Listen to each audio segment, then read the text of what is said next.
আচ্ছা, পিঙ্কি অবধি খবর চলে গেছে, পিঙ্কির কানে কথাটা পৌঁছে গেছে।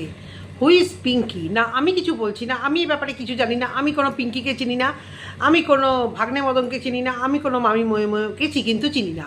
কিন্তু কমেন্ট বক্স, বিভিন্ন জায়গার কমেন্ট বক্স, কার কমেন্ট বক্স কার লাইভ, সেটা যারা ভিউয়ার্স তোমরা আশা করি বুঝতেই পারছো। সেখান থেকে উঠে আসছে পিঙ্কিকে সব জানানো হয়ে গেছে, পিঙ্কির কানে অবধি কথাটা পৌঁছে গেছে। এবারে দেখি অ্যাকশানটা কী হয়। তার আগে নিজের ইন্টারটা দিয়ে নিই। সাজানো উপসংসার চ্যানেল থেকে আমি অপর্ণা তোমাদের জন্য নিয়ে আসলাম আরও একটি ভিডিও। কালকে আমার বলা কথাতে দু একজন আমাকে দেখলাম কমেন্টস করেছো, তার মধ্যে ক্রিয়েটার দুজন আছে, মিলি আছে আর সঞ্জয় আছে, যারা আমাকে কমেন্ট করেছো।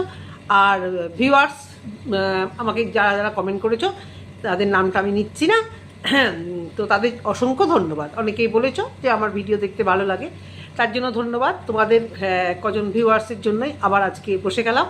পিয়াকে নিয়ে আজকে অবশ্য করেই কিছু কথা বলবো। পিয়ার ভিডিও দেখলাম এবং রোজই দেখা হয়, তা পিয়ার ভিডিও নিয়ে অবশ্য করে কিছু কথা বলবো। তার আগে মামি ময়েকে নিয়ে কিছু কথা বলি। মামি ময়ে রিলেশানটা আমি এখনও মানে ঠিক মেনে নিতে পারছি না বা বুঝতেও পারছি না, যে যা রটে তার কিছুটা তো ঘটে। কিন্তু কালকে লাইভে যে পিঙ্কি কে সেটা আমি বুঝলাম লাইভের অনেক পরে। তো তার কান অবধি খবর পৌঁছে দেওয়া কেন, সে কিছু জানে না। আজকে আমার ছেলে যদি, আমারও তো ওই বয়সী ছেলে আছে, তাই মাথা থেকে আগুন বেরিয়ে যায় এগুলো শুনলে পরে। তো আমার ছেলে যদি কোনো বেগতিক দেখি, আরও যদি মানে একেবারে ঘরের মধ্যে পরিবারের মধ্যে মা হয়ে সবার আগে বুঝি বলে না। আমি যখন এই যে প্রেম করতাম আমার হাজব্যান্ডের সঙ্গে, মানে আমাদের তো জাস্ট মানে প্রেম হতে হতেই বিয়ে, তো বাড়ির থেকে সবাই জানতো। যাই হোক, আমার কথা আমি বলতে চাইছি না। লুকিয়ে প্রেম করা, চুরিয়ে প্রেম করা সেই সুযোগটা আমি খুব একটা পাইনি, কিন্তু তবুও বাড়িতে তো প্রথম থেকে জানাইনি। কিন্তু আমার মা কিন্তু জানানোর পর থেকেই বলেছে, আমি বুঝতে পেরেছি যে তোর মধ্যে একটা কিছু পরিবর্তন, সেটা আমি বুঝতে পেরেছি।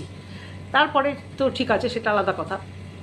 তো মানে মারা সবার আগে বুঝতে পারে, ছেলে মেয়ের বেগতিক দেখলেই মায়েরা সবার আগেই বুঝতে পারে। তো কাকে জানানো, কার কান অবধি কথা পৌঁছানো, সেটা একেবারে মানে বেকারি মানে মানে যাবে বোধ হয়। এরপর আমরা দেখবো, আমরা অবশ্য দেখবো। সে হয়তো জানে যা ব্যাপারটা মিটে ফাটে গেছে, হয়তো সে জানে, তার জন্যই হয়তো সমস্ত অনুষ্ঠানে সে ইনভাইটেড হয়েছে, খাওয়া দাওয়া করেছে। তো এখন দেখা যাক, যা ঘটেছে তার তো কিছুটা তো ঘটেছে। আমার মারিয়াকে নিয়ে একটা জিনিস খুব অবাক লাগে। এই মারিয়া, তোমাদের বাড়িটা কি গো, এত মানে মানে রূঢ়ভাবে তোমাকে আমি বলতে পারবো না, এই মুহূর্তে তো নাই। তোমাদের যে বাড়িটা ছিল, বাবার বাড়িটা, সেটাকে কিসের আখড়া বানিয়েছিলে গো? সেই জঘন্য পাড়ার মতো আখড়া কেন বানাতে চেয়েছিলে বাড়িটাকে?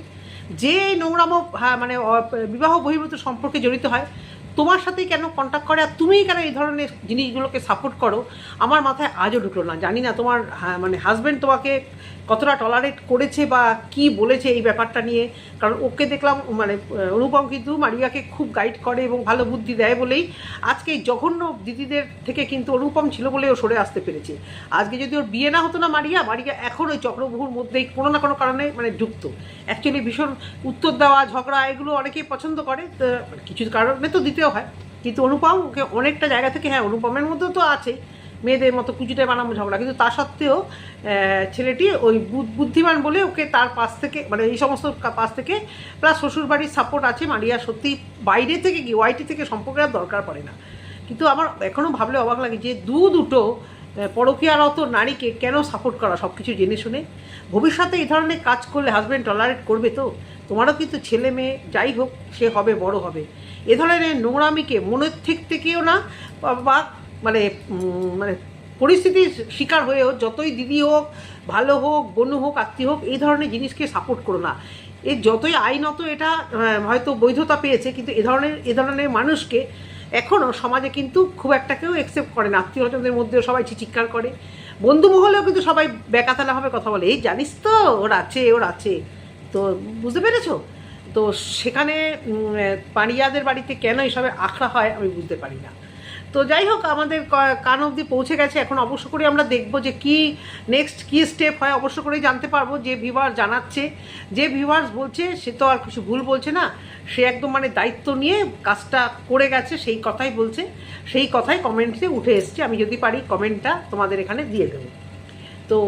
তো যাই হোক, এবার দেখব যে শান্তি, খোঁজ, হ্যাঁ, মাথা টেপাটেপি, গা টেপাটেপি কত দূর থাকে, আর তারপরে তো নিশ্চয়ই থাকবে, থাকলেও জানবো যে মানে কি বলবো, এর থেকে মানে ভেড়া টাইপের মানুষ, আরে ভেড়া বলেই আজকে এই বাড়াবাড়ি সোশ্যাল মিডিয়াতে মানে এসে এগুলোকে বিক্রি করা। যাই হোক, এবার বলি প্রিয়াকে নিয়ে কথা। কি বলবো প্রিয়াকে নিয়ে? প্রিয়া মারছে চ্যানেলে স্ট্রাইক। প্রিয়া কারু চ্যানেলে স্ট্রাইক মারছে, প্রিয়া কি ঠিক কাজ করছে? যদি বলো কার চ্যানেলে মারছে, অবশ্য করেই তার জন্য তো ভিডিওটা তোমাদেরকে দেখতে হবে। তো প্রিয়ার ভিডিও দেখলাম, প্রিয়া খুব বিপদে পড়েছে। যে বিপদে ওয়াইটিতে প্রচুর বড় দুষ্টুমি করছে, তখন থেকে প্রচুর বড় বড় দুষ্টু করে না, প্রচুর বড় বড় ব্লগার কিন্তু পড়ছে, মানে ফেসবুকে, সরি ওয়াইটিতে এই ধরনের জিনিস এতটাও হচ্ছে না। ফেসবুকে মারাত্মকভাবে চ্যানেল চুরি করা, এক একজনের ভিডিও পুরোটা ডাউনলোড করে আরেকজনকে দিয়ে দেওয়া, এই সমস্ত চলছে। তো ক্যামেরাটা নাড়িয়ে দিচ্ছে দুষ্টুটা। তো এই সমস্ত থেকে প্রিয়াও রেহাই পেল না, দাঁড়াও তো এটাকে দিয়ে পুচকে সেইটা মানে একদম ওর আদরের শেষ নেই। তা আদর খাবি, ভিডিও করছি, বস এখানে, এসি চলছে, এখন একটাও ঘর থেকে আর বেরোবে না, এদিক থেকে ঠেলছে ওদিক থেকে ঠেলছে। তো প্রিয়া, হ্যাঁ, যদি প্রিয়াও সেই খপ্পরে পড়েছে, এটা প্রিয়ার ব্যাড লাক। যে প্রিয়ার কি হয়েছে, প্রিয়ার ভিডিওগুলো সমস্ত কিছু কেউ নিয়ে তার চ্যানেলে দিচ্ছে এবং প্রচুর পরিমাণে ভিউজ কামাচ্ছে এবং টাকা আর্ন করছে। সত্যি মানে এগুলো, এই অসভ্যতাগুলো না খুব খারাপ। যে এত কষ্ট করে মানুষ চ্যানেল গ্রো করে, একটা চ্যানেল গ্রো করতে, টাকা রোজগার করতে প্রচণ্ড কষ্ট। প্রিয়া তো যথেষ্ট খাটে, হ্যাঁ, শর্ট ভিডিও এই ভিডিও দিয়ে এই চ্যানেলটাকেও দাঁড় করিয়েছে। সেখানে এপি শেয়ারওয়ালের ভিডিও, এপি ব্লগসের যত শর্টস ভিডিও, সেইগুলো নিয়ে সেই চ্যানেলে দিচ্ছে। তাহলে প্রিয়ার কী করা উচিত? স্ট্রাইকটা কাউকে দেওয়া উচিত না, সব ঠিক আছে, কিন্তু এই ক্ষেত্রে তো করা উচিত। ও তো আগে বলেছে যে যারা দেখছো তো ভদ্রভাবে বলছে। আমিও প্রিয়াকে বলবো আরেকটু ওয়ার্নিং দাও, আরেকটু হাত জোর করে বলো যে প্লিজ তুমি তোমার এই ধরনের কাজ আর করো না, এবং আইডিটাকে মানে তোমরা চোখে রাখো, সাবস্ক্রাইবার করে বা ফলো করে চোখে রাখো সে কি করছে না করছে প্রতি মুহূর্তে, এবং তাকে তার কমেন্ট বক্সে গিয়ে বলো যে এ ধরনের জিনিস করো না। ভিডিওতে বলেছো ভালো কথা, নিশ্চয়ই তোমরা আমার থেকে ভালো জানবে, কমেন্ট বক্সে গিয়ে অবশ্য করে বলা উচিত। তারপরেও যদি না শোনে, অবশ্য করে স্টেপ নেওয়া উচিত। কারোর রোজগারের টাকা অন্য কেউ খাবে? কেন সে বিনা পরিশ্রমে কেন এই ভিউজগুলো সে খাবে? যেখানে মানুষ ওয়াইটিতে বা ফেসবুকে দাঁড়ানোর জন্য, দুটো রোজগার করার জন্য মানে কষ্ট করে প্রচণ্ড, এরা তো পিয়ারা তো প্রচণ্ডই কষ্ট করে, সেখানে এই লাভের গুড় কেন বাবা পিঁপড়ায় খেয়ে যাবে? এরকম বহু চোর কতগুলো ফেসবুকে সত্যি ঘুরে বেড়ায়, নিজেদের কিছু ক্ষমতা নেই, সেই অন্য লোকের জিনিস চুরি করে নিজেদের চ্যানেলে ছাড়ে। তো পিয়ার তো এখন সত্যি মহাবিপদ। তো পিয়া আজকে দেখলাম যে পিয়া অ্যাকাউন্ট খুলতে গেছে, হায় রে হায়, এরা কোন গণ্ড জায়গায় থাকে, শুধু রোজগারই করতে শিখেছে আর বড়াই করতে শিখেছে। এখনও বলছে আমাকে ইউটিউব ঘাঁটতে হবে, ঘাঁটবে কিন্তু ওর বরই করবে সবই, কিন্তু বর কিন্তু আমি রান্না করেছি, আমি সব পরিষ্কার করেছি, একটু করতে ভালোবাসি, আমি একার হাতে দুটো বাচ্চা সামলে আমি সব করেছি।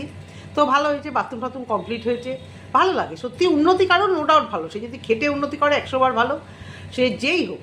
তা বলি কি, এখন অবধি গ্যাসের কিছু ব্যবস্থা হলো না, কি অবস্থা বলো? কারেন্ট অফ হলে ইন্ডাকশানে রান্না করতে পারছে না, পাড়ায় গিয়ে চা করে আসতে হচ্ছে, পাড়ায় ফ্লাক্স আর কাপ নিয়ে। যদিও পাড়ার যে কাটজি সে পিয়ার একদম ঘরের লোকের থেকেও বেশি, এটা আমরা সবাই জানি, নিজের জায়ের থেকেও এই যা ওর কাছে অনেকটাই ম্যাটার করে।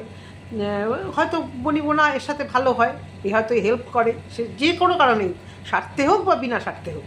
তো পিয়া ওই বাড়িতে চা করতে গেল, ভাবো ঘরে দুটো বাচ্চা, প্রতি মুহূর্তে গ্যাস এই সমস্ত লাগে, গ্যাস বুকিং ওর মা করবে, তারপরে 45 দিনের নামে নাকি গ্যাস দেবে, আমি জানি না। আমি তো আমাদের কলকাতায় তো এই সমস্যাটা তো হচ্ছে না, জানি না, কলকাতায় তো সবসময় ফেসিলিটিটা বেশি থাকে, ওরা তো বুকিং করার সাথেই চলে আসে। এখন ডবল সিলিন্ডার না সিঙ্গেল সিলিন্ডার বা কী ম্যাটার আমি ঠিক জানি না, বুঝতে পারছি না। তো কারের দিদি তো আর নেই, সে তো পগার পার, অবশ্য করে এক ভিউয়ার জানালো যে সে কারের দিদি পগার পার হয়েছে। আমি ভেবেছিলাম ছুটিতে গেছে, আসবে বোধহয়। তো ভালো লাগছে বেসিনটা ওখানে দেখতে, সত্যি খুব কাজের জিনিস হয়েছে। কিন্তু এই যে ব্যাংকের অ্যাকাউন্ট না থাকা, নিজের নামে গ্যাস না থাকা, সত্যি মুখেরা ঠেলায় পড়লে তখন বাবাজিগাও দৌড়াচ্ছে। এখন ওই যে ভাতা আর কি ভাতা জানো, অন্নপূর্ণা ভাণ্ডারের জন্য, তার মানে ও লক্ষ্মী ভাণ্ডার বোধহয় অ্যাপ্লাই করেও নি, পায়ও নি।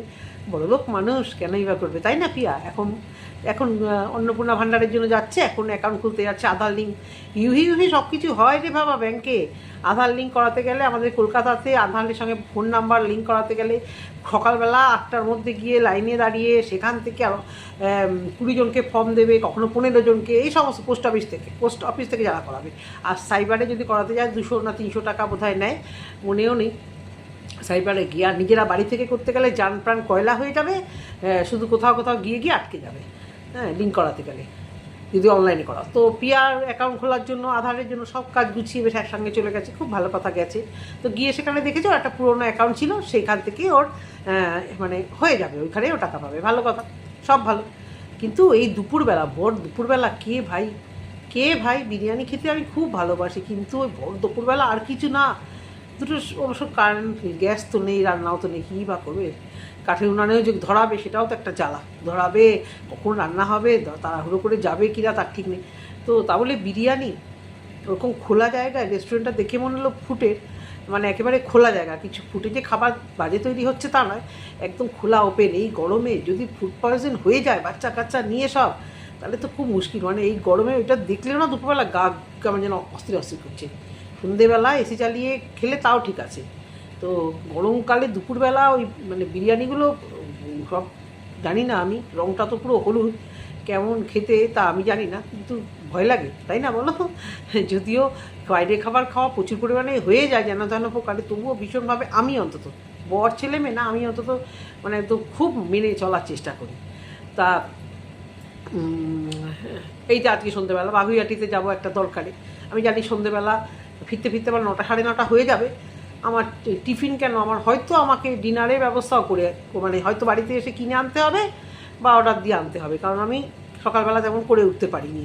তো সেটা যখন প্রয়োজন তখন নিশ্চয়ই, কিন্তু বিরিয়ানি কখনোই প্রেফার করবো না আমি এই গরমে, আবার দুপুরবেলা। তো এসব কথা পিয়ার ব্যাপার, পিয়ার প্রবলেম। পাখিটাকে, পেঁচাটাকে এনেছিল, তাও সে বাঁচলো না, মানে উদ্ধার করেছিল ভালো কথা, তাকে বাঁচাতে পারলো না এই গরমে যা অবস্থা। তারপরে অত ছোটো বাচ্চা। হ্যাঁ, তা বলি কি প্রিয়া, তুমি যে বলেছো স্ট্রাইক দেবো কি না দেবো তোমাদেরকে বলো, আমি বলবো আরও একবার দুবার তুমি একটা ওয়ার্নিং ভিডিও করো, অবশ্য করেই করো, বেশি দেরি করবেও না। করে তখন যদি দেখো যে বেয়াদব না শুধরাচ্ছে, তখন অবশ্য করে স্ট্রাইক, 3টে স্ট্রাইক দিলে তখন সে টের পাবে, ঠিক আছে? কিন্তু টের পাবে তার মানে এই নয় যে তোমার চ্যানেলটা সে আবার নতুন সে চ্যানেল ক্রিয়েট করে আবার তোমার পেছনে পড়ে যাবে না, হয়তো এর থেকেও বেশিভাবে তোমার পেছনে পড়ে যাবে। সুতরাং তুমি তোমার চ্যানেলে ওই যে অনেকে রাখে না যেন বলে মডিয়েটার বোধ হয়, আমি না এইগুলো ঠিক বুঝি না, ইউটিউব ফেসবুকের এই ব্যাপারগুলো, যেহেতু ঘরেও কালচার নেই, ওই আমার একটা চ্যানেল আসে ব্যাস ওইটুকুই, ওই এডিট করি ছাড়ি, কী করি কেউ দেখেও না, কিছু জানেও না। তো তোমাকে বলি এরকম একটা কাউকে রাখো, যেটা অনেকেই রাখে, মনে হয় রাখলে পরে তিনি এই বিপদ হওয়ার আগে বোধ হয় তোমার চ্যানেলটাকে হয়তো কোনোভাবে করতে পারবে, দেখতে পারবে। যদি পিআর পজিটিভ ভিউয়ার্স হও, পিআর কমেন্ট বক্সে গিয়ে বলতে পারো যে এরকম কোনো কাউকে চ্যানেলের একটা ওনার আপাতত টাকা দিয়ে অবশ্য রাখতে হয়, যারা বড়ো চ্যানেল কিছু টাকা যদি দিয়ে চ্যানেলটা বাঁচে তাহলে তো অনেক ভালো না। যেখানে সত্যি কথাই তো এই ফেক আইডি কিন্তু আসল আইডিকে স্ট্রাইক দিতে পারে। আমাদের জানি যে প্রীতি মণ্ডলের চ্যানেলগুলো একটার পর একটা কীভাবে শেষ করে নিচ্ছে, কষ্ট করে চ্যানেল খুলেছে, কত চ্যানেল তার নিজের লোক বাইরের লোক পুরো শেষ করে ফেলেছে। তো পিয়ার চ্যানেল যেহেতু 3 লাখের, তো চোখ তো পড়বেই। তো আমি বলবো তুমি ভিডিও করো, আর আমি যেটা বললাম ওটা যদি করো, অবশ্য করেই তুমি যা ভিডিও দেখো, মনে হয় দেখো, কারণ অনেক কিছু উত্তর দাও, নাও দেখতে পারো, সেটা আমার কোনো মানে সিওরিটি নেই, কিন্তু এটা তুমি করো। আর সব কিছু ঠিক আছে, এটুকুই বলার জন্য ভিডিওটা করলাম। যদি তোমাদের ভালো লেগে থাকে অবশ্য করে কমেন্ট সেকশানে একটা কমেন্ট করে দিও।